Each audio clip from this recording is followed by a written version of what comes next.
안녕하세요. 내가 찾은 성경의 비밀, 조금 다른 해석, 조금 새로운 해석, 네차비입니다.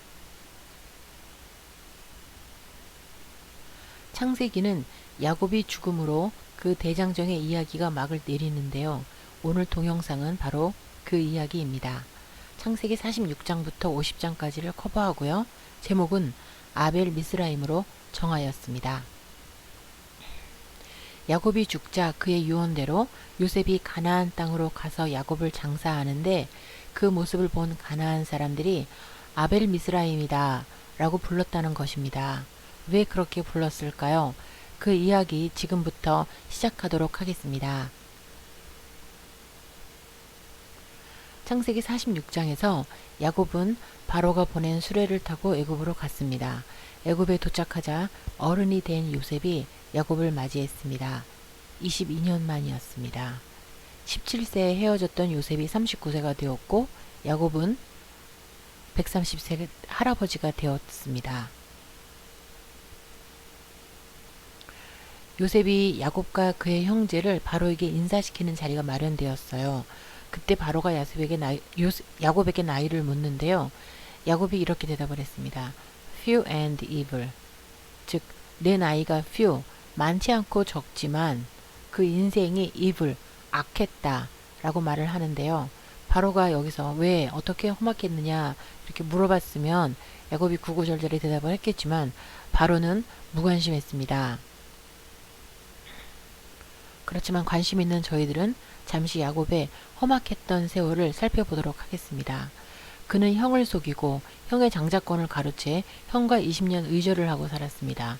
그 덕택에 부모와도 20년 생이별을 하고 살아야 했습니다. 첫사랑 라헬이 보는 앞에서 라반에게 속아 원치 않는 레아와 먼저 결혼을 해야 했고요. 그들의 질투 때문에 2명의 부인을 더 두어 4명의 부인에게 시달리고 살아야 했습니다. 20년 만에 고향에 돌아왔을 때 사랑하는 라헬이 해산하다가 죽어서 그와 이별을 해야 했습니다. 하나뿐인 딸은 거기서 강간을 당하고 시므온과 레위 두 아들은 복수라는 이름 아래 피바람을 일으키며 그 족속을 몰살시켰습니다. 그리고 무엇보다 남도 아닌 자신의 아들들에게 속아 야곱은 자기 아들 요셉과 22년 찢어지는 아픔을 가진 생이별을 하여야 했습니다. 여기서 보듯이 야곱의 인생은요. 속이고 속고 그리고 의절하고 생이별하고 이별하고 또 이별하고 이별의 연속입니다. 그 야곱은 애굽으로 가서 그 아들들에게 화를 내고 잘잘못을 추궁할 법도 한데 그는 입을 꾹 다물었습니다. 그는 화내지 않았습니다. 조카도다 이 한마디 뿐이었는데요. 그렇다고 죽을 때까지 입을 열지 않은 건 아닙니다. 그는 아들들에게 그 축복하는 시간에 입을 열었습니다. 그리고 르우벤을 자신의 침상을 더럽혔다고 지적을 하고 시므온과 레위도 상종하지 못할 자, 즉 그들의 집회에 참석하지 말라고 얘기를 하죠. 그리고 목숨 걸고 요셉에게 갔던 유다는 칭찬을 해줍니다. 저는 우리가 받을 심판도 이와 같으리라 봅니다. 인생 끝날에 죄 지은 자는 죄가 만천하에 드러나고 믿음 있는 자는 예수님으로 인해 믿음 있는 자는 예수님의 옷을 입고 죄는 가리워지고 칭찬을 받게 되지 않을까 생각을 합니다. 야곱이 행복한 삶을 살았다고 생각하시는 분들이 많아요. 그렇지만 그의 고백을 볼 때 정작 본인은 그렇게 생각하는 것 같지 않습니다. 제가 여기 짚고 넘어가고 싶고요. 이후에 야곱의 가족은 고센 지방 라암셋에서 살게 됩니다. 그리고 요셉은 이때부터 유대인 특유의 그 상수를 발휘해서 애굽의 바로 왕을 부유하게 만들어줍니다. 바로 유대인의 진면목을 보여주는데요. 애굽인들도 이제 곡식이 떨어져서 곡식을 사 먹는데 그들이 돈이 떨어지자 그들은 그들의 땅을 팔아요. 그래서 결국 애굽인들은 자작농에서 소작농으로 바뀌게 됩니다. 소작농이란 토지를 지주로부터 빌려 경작을 하는 농업인인데요. 이때가 제가 계산해 본 그 김명현 박사님 동영상을 참조해서 BC 1850년경이라고 보는데요. BC 1850년경에 소장농이 등장을 하는 겁니다. 사실 세계사에서 소장농은 중세 봉건 시대에 등장을 하는데요. 요셉이 시대를 얼마나 많이 앞서가는 사람이었던가 여실히 보여주는 거죠. 별로 좋은 일은 아닌 것 같습니다. 왜냐하면 소장농으로 인해서 빈부격차가 확 심해지거든요. 어쨌든 그리고 야곱이 죽을 때가 되어서 유언을 합니다. 내가 죽거든 너는 나를 애굽에서 메어다가 조상의 묘지에 장사하라. 내게 맹세하라. 그래서 야곱의 이 유언을 받들어 요셉은 야곱을 장사하러 가나안 땅에 올라가 요단강 건너편 아닷 타작 마당에 이르러 7일 동안 애곡을 하였다고 하였습니다. 그리고 그 애곡 후에 마물의 앞 막벨라 굴에 장사를 하는데요. 그런데 이때에 그 땅 거민 가나안 사람들이 요셉 일행의 애곡하는 모습을 보고 무슨 일이야? 무슨 일이래? 아벨 미스라임이래. 이렇게 이야기를 한 거죠. 그러면서 그 이야기가 번져서 그 땅 이름을 아닷 마당이 아니라 아벨 미스라임이라고 불렀다고 창세기에 기록되어 있습니다. 창세기 50장 11절에 그 땅 거민 가나안 백성들이 아닷 마당의 애통을 보고 이르되 이는 애굽 사람의 큰 애통이라 하였으므로 그 땅 이름을 아벨 미스라임이라 하였으니 곧 요단강 건너편이더라 라고 기록되어 있는 거죠. 이게 어떤 의미가 있는지 보겠습니다. 아벨 미스라임 A grievous mourning to the Egyptian 이렇게 영어로 되어 있는데요. 애굽인이 곡을 함이라는 뜻이라고 합니다. 미스라임은 애굽을 뜻합니다. 그러면 아벨은 곡하다라는 의미로 쓰였겠죠.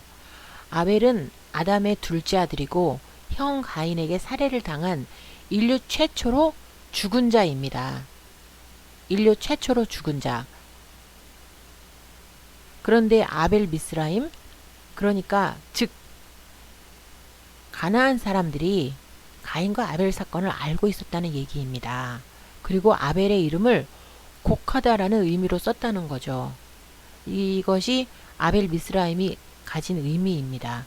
가나안 사람들이 가인과 아벨 사건을 알고 있었다. 그리고 아벨의 이름을 곡하다라는 의미로 썼다. 아벨 미스라임. 애굽인들의 곡 이런 뜻이거든요.